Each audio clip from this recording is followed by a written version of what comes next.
Samantala, 20 hanggang 30 sako ng bigas ang idineliver para sa paunang implementasyon ng 20 pesos kada kilong bigas sa Navotas. Ang detalye sa balitang pambansa ni Vel Custodio ng PTV Manila. Alas 6 pa lang ng umaga, mahaba na ang pila ng mga bumibili ng 20 bigas meron na program sa Navotas Agora Complex. Dati pa po kami pumipila, doon po kay Kampong 29, pumipila po kami. Kasi napakaganda po ng bigas sa 29. Maganda po siya isain. Maalsa ba? Maalsa po. Okay naman yung natupad ni Pangulo yung pangako niya sa mga mahihirap. Marami pong mga bumibili talaga dito bumibili ng ating benteng bigas.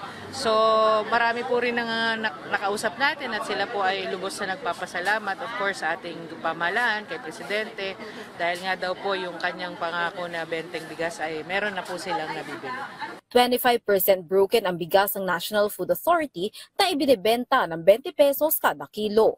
20 hanggang 30 sako ng bigas muna ang idinedeliver ng DA Food Terminal Incorporated na NFA Rice para sa paunang implementasyon ng 20 pesos na bigas. Bukod sa Visayas, 8 kadiwa ng Pangulo size ang magbebenta ng 20 pesos sa bigas sa Metro Manila, 3 naman sa Bulacan at meron ding kadiwa ng Pangulo sa Oriental Mindoro. Nung bago po eleksyon, meron po mga naka-order na sabi nga po sa Cebu, sa Southern Leyte, Siquijor, meron na po silang order nitong ating P20.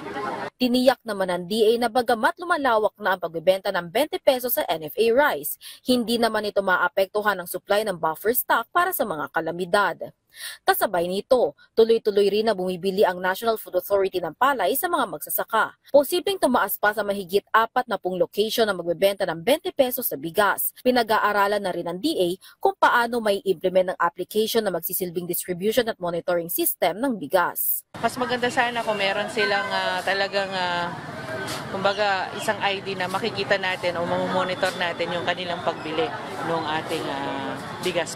Target ng DA na mapatupad na ito ngayong taon. Mula sa People's Television Network, Vel Custodio, Balitang Pambansa.